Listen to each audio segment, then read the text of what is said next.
దీన్ని స్ఫూర్తిగా తీసుకొని నేను ప్రతి ఒక్క నాయకులకి కానీ నాయకురాళ్ళకి కానీ చెప్పేది ఏంటంటే ఇన్ని వేల ఖర్చు పెట్టి ఫ్లెక్సీలని అయ్యని అని పెడుతున్నారు.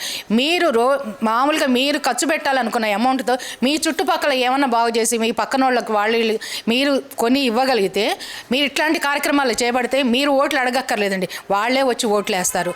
అట్లాగే రోడ్లు ఏ నాయకులు ఉన్న స్టేట్ తీసుకొని ఆ రోడ్లు మీకు అయి మీరు బాగు చేయించగలిగితే మీరు ఖర్చు పెడతానంటున్నారు ఎలక్షన్కి డబ్బులు వేల కోట్లు ఖర్చు పెడుతున్నారు. ఆ ఖర్చు పెట్టిన 1000 కోట్లలో 100 కోట్లు ఖర్చు పెట్టినా సరే మీ నియోజకవర్గం బాగుపడుతుంది, వాళ్ళే వచ్చి మీకు ఓటేస్తారు. ఇది మాత్రం ఎందుకంటే ప్రతి రాజకీయ నాయకులను చూసినా సరే ఎక్కడ ఫ్లెక్సీలు చూసినా సరే నాకు బాధ అనిపిస్తుంది. ఎందుకంటే ఆ ఫ్లెక్సీలు వేయించడం అదే మీకు కావాల్సిన ఈ అడ్వర్టైజ్మెంట్.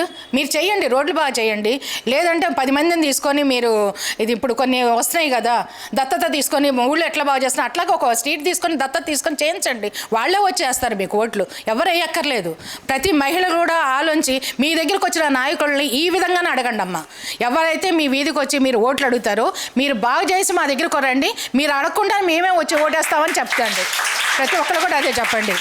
ఎవరైనా మీరు మాట్లాడే ప్రతి ఒక్కటి కూడా మనం కరెక్ట్గా ఉండి మనం కరప్షన్ అవ్వద్దు. వాళ్ళు ఇచ్చే 10,000 1000-2000 మనకు ఒక రోజుతో అయిపోతాయి. మనం కష్టపడితే రోజుకు 100 రూపాయలు వస్తాయి, నెలకు 10 మనకు వస్తాయి, 3000 మనకు వస్తాయి. వాడు ఇచ్చే 3000 మనకు పనికిరావు, వాళ్ళకి దేనికి రావు.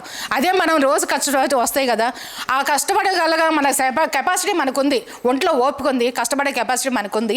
అట్లాంటప్పుడు మనం వాళ్ళు ఇచ్చే డబ్బులకి మనం ఎందుకు కకృతి పడాలి? ఇక్కడ నుంచి మీరు అట్లాగే అడగండి, మీరు మాకు 3,000 ఇవ్వద్దు, 2,000 ఇవ్వద్దు, మా రోడ్లు బాగు చేయండి. ఎందుకంటే ఆ రోడ్లు తిరిగేది పొద్దున్న వేస్తే మనమే. వాటికి ఎంతమంది బలవుతున్నాము, ఎన్ని కష్టాలు పడుతున్నాము. అందుకే అంటున్నా ప్రతి మహిళ కూడా మీరు ఇక్కడి నుంచి మీరు చేయండి. ఎవరైతే వచ్చి మిమ్మల్ని ఓట్లు అడుగుతారో వాళ్ళకి ఇదే చెప్పండి. ఎందుకంటే ఇప్పుడు ఇట్లాంటి కార్యక్రమాలు ఇంకా కొంతమంది చేయాలి కదా. ఇప్పుడు మనం ఒక నియోజకవర్గంలోనే కాదు ఇట్లాంటి కార్యక్రమాలు, ఇంకా మొత్తం ఆంధ్రప్రదేశ్ మొత్తం ఇట్లాంటి కార్యక్రమాలు నడిస్తే ఏ ఆడపిల్ల బయటకు వచ్చి కానీ ఇట్లా ఏడువలసిన పని మామూలుగా ఫైనాన్షియల్గా కానీ దేనికైనా సరే పిల్లల మీద ఇట్లా అడిగి తీసుకోవాల్సిన అవసరం లేదు. ఈ అమ్మ ఒడి ఇవన్నీ కూడా అవసరం లేదు. అప్పుడు మనకి అదే అన్న మనమే వస్తుంది, మనకు అవసరం లేదు. అమ్మ ఒడిలు ఇవన్నీ మనకు అవసరం లేదు. మనకంటే అదొక్కటి చాలు. అదే అంటున్నాను, మీరు ఈ పెన్షన్లు కానీ ఇవన్నీ దేనికి? మనం రూపాయి కాదు, మనకు ఒంట్లో శక్తి ఉంది, కష్టపడే సోర్స్ వాళ్ళు చూపిస్తే మనం కష్టపడదాం. అంతేగాని వాళ్ళు మనకు రూపాయి ఇచ్చి కష్టం చేయాల్సిన అవసరం లేదు. నేను మామూలుగా స్టడీస్ సార్, డిగ్రీ కంప్లీట్ అయిపోయింది, ఐఎమ్ మ్యారీడ్. సో ఇక్కడ మిషన్ నేర్చుకోవడానికి వచ్చాను. ఇక్కడ నాకైతే కంప్లీట్గా అన్నీ అర్థమయ్యేటట్టు బాగా మేడం ఎక్స్ప్లెయిన్ చేశారు. అండ్ బ్యాచ్ అయిపోయాక కూడా ఇంకేమన్నా కావాలన్నా కూడా మళ్ళీ చెప్తారు, అన్నీ ఇస్తున్నారు. సిజర్స్ వీళ్ళే ఇస్తారు, అండ్ బాబిన్ కానీ ఏది కావాలన్నా స్టిచ్చింగ్ పరంగా ఏది కావాలన్నా మళ్ళీ కొనుక్కోవాల్సి. మంగళగిరిలో గతంలో ఎట్లాంటి ఉపాధి కార్యక్రమాలు లోకేష్ కాకుండా ఎవరైనా పెట్టడం లేదు సార్, నేనైతే ఏది అటెండ్ అవ్వలేదు, నేను చూడలేదు కూడా. సో నాకైతే ఇదే, నేను ఇది రావడం కూడా ఇదే, అటెండ్ అవ్వడం ఇదే. అండ్ మిషన్స్ కూడా ఇస్తున్నారు. నాకు ముందు బ్యాచ్ వాళ్ళు తెలుసు, ఆల్రెడీ తీసుకున్నారు.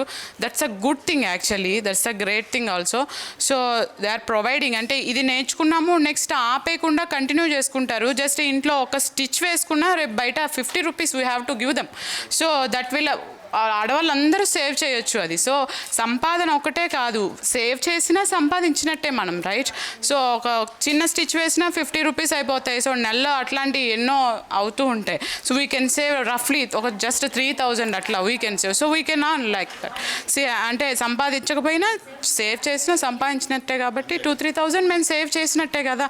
అవి దేనికో దానికి యూజ్ అవుతాయి మళ్ళీ దానికి. సో రెంట్ కట్టుకునే వాళ్ళు రెంట్ కూడా కట్టేసుకోవచ్చు. That's why so really I like. అంటే ఇప్పుడు లోకేష్ గారు ఓటమి పాలవటం జరిగింది, ఓడిపోయిన నాయకుడు ఇట్లా చేస్తే గెలిస్తే ఎట్లా ఉంటుంది? సూపర్ సార్, నాకు తెలిసి గెలిస్తే ఇంకా ఎక్కువ చేసే ఛాన్సెస్ ఉంటాయని నేను అనుకుంటున్నాను. అంటే గెలవకపోయినా ఇప్పుడు కొంతమంది మేము గెలవలేదు ఎందుకు చెయ్యాలి అనే థాట్లో ఉండొచ్చు, బట్ సార్ గెలవకపోయినా కూడా చేస్తున్నారు.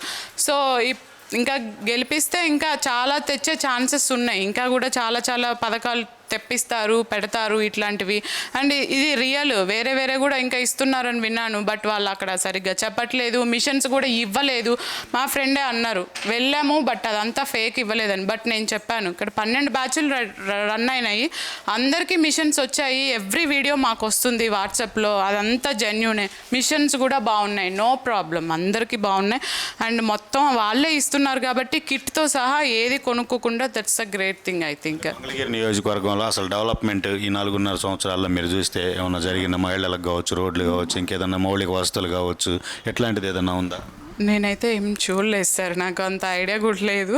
సో నాకైతే ఇది చంద్రబాబు గురించి ఏమన్నా తెలుసా మీకు? అంటే మంగళగిరిలో సాఫ్ట్వేర్ డెవలప్ చేస్తాడు, లేకపోతే ఇంకా ఇక్కడ రాజధాని అంతర్భాగంగా ఉంది కాబట్టి ఇంకా బాగా డెవలప్ అయ్యింది అంటారు కదా. ఇప్పుడు మీరు స్థానికంగా ఉన్నారు, మీకే కానీ రాజధాని అనేది షిఫ్ట్ చేసేసారు కదా సార్, అనుకున్నారు ఇక్కడ పెట్టాలి అని. సో అన్ని స్థలాలు కొన్నంతా కూడా భూమి వచ్చింది అప్పుడు, బట్ వీళ్ళు షిఫ్ట్ చేసేసారు. అది మళ్ళీ 3 డివిజన్స్ కింద షేర్ చేశారు దాన్ని. సో అదంతా పాసిబుల్ అవ్వలేదు. అది కంటిన్యూ కనుక అయ్యి ఉంటే maybe it will be next level, I think so. ఖచ్చితంగా హైకి వెళ్ళేది. సో కంటిన్యూటీ అనేది ఎవరికన్నా ఉంటే గ్రో అయ్యే ఛాన్సెస్ ఎక్కువ ఉంటాయి. వీళ్ళు ఇలా చేంజ్ అవుతూ ఇష్టం వచ్చినట్టు మార్చేస్తూ ఉంటే డెవలప్మెంట్ అనేది ఎవరూ చేయలేరు. దట్ విల్ బీ సో కంటిన్యూస్గా ఉంటే డెఫినెట్గా గ్రో అయ్యే ఛాన్సెస్ ఎక్కువ ఉంటాయి. అందరికీ నమస్కారం అండి. నేను ఇప్పుడు నేర్చుకోవడానికి ఇవాళ జాయిన్ అయ్యాను. ఇప్పుడు నాలాగే నాకు చదువు రాదు, దాని మూలాన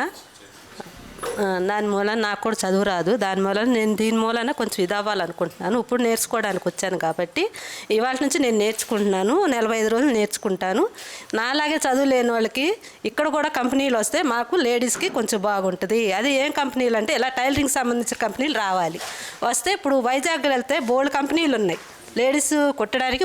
నాలా చదువులేని వాళ్ళు ఉన్నారు, నేనే కాదు ఇంకా చాలామంది ఉన్నారు చదువులేరు. అలాంటి వాళ్ళకి ఇప్పుడు ఇక్కడ కూడా మాకు కంపెనీలు వస్తే మేము లేడీస్ కూడా వెళ్ళి ధైర్యంగా వెళ్ళి కుట్టుకునేటట్టు ఉండాలి. దాని మూలంగా కూడా కొంచెం చూడండి, అదే నేను చెప్పేది.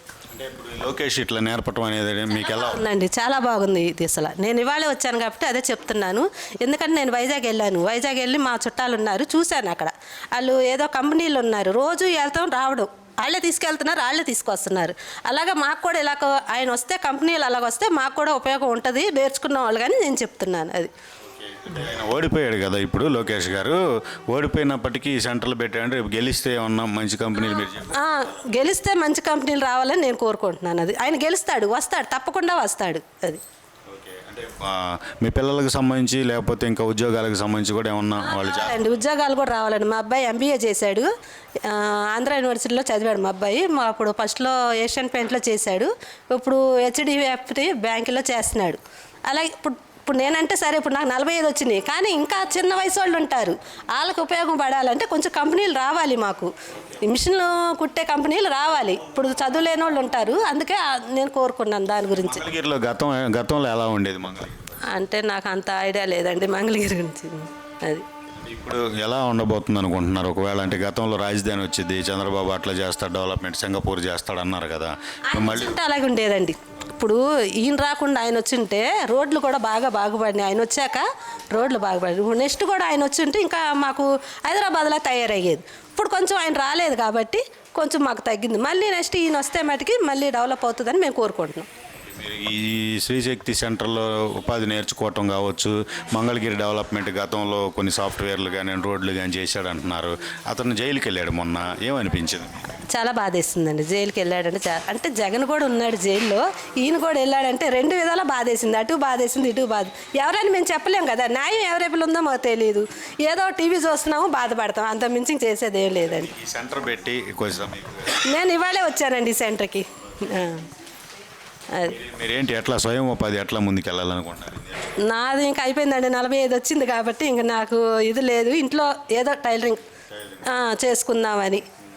మా బాబు జాబ్ చేస్తున్నాడు కాబట్టి కొంచెం మా బాబుకు కూడా కొంచెం జాబ్ ఇంప్రూవ్మెంట్ ఇస్తే చాలు ఉన్నది. నేను టైలరింగ్ నేర్చుకోవడానికి వచ్చానండి. నేను కూడా గ్రాడ్యుయేట్ని, బీటెక్ కంప్లీట్ అయింది. ఇప్పుడు చంద్రబాబు నాయుడు గారు వచ్చినప్పుడు ఇక్కడ ఐటీ కంపెనీలు వస్తాయని చాలా ఇదయ్యాము. అప్పుడు మాకు రాక మా జాబు ఇక్కడ కుదరలేక ఇప్పుడు మేము ఇంట్లోనే హౌస్ వైఫ్ అలా ఉండిపోవాల్సి వచ్చింది. ఇప్పుడు మళ్ళీ లోకేష్ గారి నేతృత్వంలో మళ్ళీ ఇప్పుడు టైలరింగ్ దాంట్లో మేము జాయిన్ అయ్యాము. ఇప్పుడు మాకు స్వయం ఉపాధి కల్పించడానికి ఆయన చూస్తున్నారు. అదే చంద్రబాబు నాయుడు గారు వచ్చింటే ఈ పాటికి ఐటీ కంపెనీలు అన్నీ వచ్చి మేము మా జాబులు మేము చేసుకునే వాళ్ళము. అది కనుక వచ్చుంటే చాలా బాగుండేది. హైదరాబాద్ ఎలాగ హైటెక్ సిటీ అయిపోయిందో అది కనుక ఈయన బాగా డెవలప్ చేయగలిగేవాళ్ళు. ఆయన చూపించిన ప్లాన్స్తో మేమందరం మాకు ఖచ్చితంగా ఇక్కడ కంపెనీలు వస్తాయి, మేము జాయిన్ అయిపోతాం అనుకున్నాం. అది రాకపోవడం మాకు చాలా దురదృష్టకరం. మాకు ఇప్పుడు ఆయనే రావాలి. ఇప్పుడు ఈయన రాకపోయినా ఇంత బాగా డెవలప్ చేశారు కాబట్టి ఇప్పుడు ఈయన ఖచ్చితంగా ఇక్కడ ఉన్న వాళ్ళందరూ కలిపి ఆయన గెలిపిస్తారని నేను అనుకుంటున్నాను. ఖచ్చితంగా గెలిపిస్తాము ఇక్కడ వాళ్ళందరం కలిపి. సో అప్పుడు చంద్రబాబు నాయుడు గారు వస్తే మళ్ళీ మా ఐటీ కంపెనీ మా ఫ్యూచర్స్ మాకు వచ్చేస్తాయి. ఇంతలోపు మాకు ఈయన ఇంకా స్వయం ఉపాధి కల్పించేటట్టుగా మిషన్లు ఇవ్వడం, అలాగా మా ముందు చాలామందిని చూశాను నేను. అందరు మిషన్లు అవి తీసుకుని ఇంటికి వెళ్ళి ఎవరి వాళ్ళు కుట్టుకోవడం కానీ వాళ్ళ ఉపాధి కానీ వాళ్ళు కల్పించుకోవడం అనేది జరిగింది.